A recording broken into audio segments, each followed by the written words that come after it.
Step aside, sir. You've been flagged. The security agent's voice cracked like a whip across the terminal. Colonel James Beck, retired, paused mid-step, his boarding pass still in hand, his flight minutes away. He had planned to fly quietly across the country to attend the funeral of a fallen soldier, a man he'd once led through 2 tours overseas. But now, instead of boarding, he stood surrounded by airport security officers, their eyes scanning him like a threat, not a hero. "What's the issue?" Beck asked, calmly but clearly. "We received an alert," the lead agent said flatly. "We need to inspect your bag and verify your identity." Beck opened his carry-on. Inside, folded with precision, was his ceremonial uniform, a bronze star in a small case, and a tightly packed American flag. He had handled them like sacred objects, because to him they were. But one agent picked up the medal and scoffed. "Is this real? You know it's a federal crime to impersonate military personnel?" Beck blinked, his weathered face unreadable. "It's very real. You can buy these online," the agent muttered. "Let's be honest, you don't look like someone who's seen combat." That was it. Not the insult to his face, but the erasure of every name he'd written on a memorial wall. The cheap dismissal of the 32 years he gave, the kids he buried, the men he saluted one last time.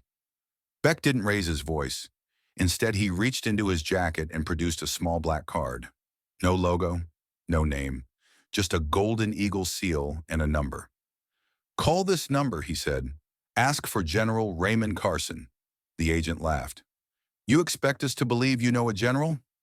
One younger officer hesitated, curious, and stepped aside to make the call. The phone rang once. Then a voice came through, so commanding it made the agent straighten. "General Carson speaking." The moment the officer explained, Carson cut him off. "You are detaining Colonel James Beck? Are you out of your mind? Let him go. Now. And put him back on the phone." The agent handed Beck the phone with trembling fingers.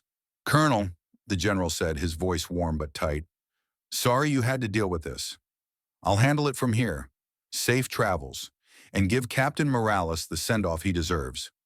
Beck nodded, his voice steady. "Thank you, sir." He hung up and looked at the agents. "You didn't just question me. You questioned every name stitched onto this flag." By now, a crowd had gathered.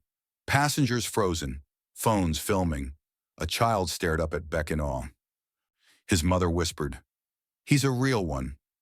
Without a word, Beck zipped his bag, placed the medal gently back inside, and walked toward his gate.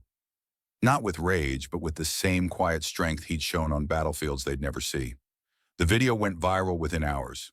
Airport security mocks veteran, instantly regrets it. Colonel calls a general, ends it in one move.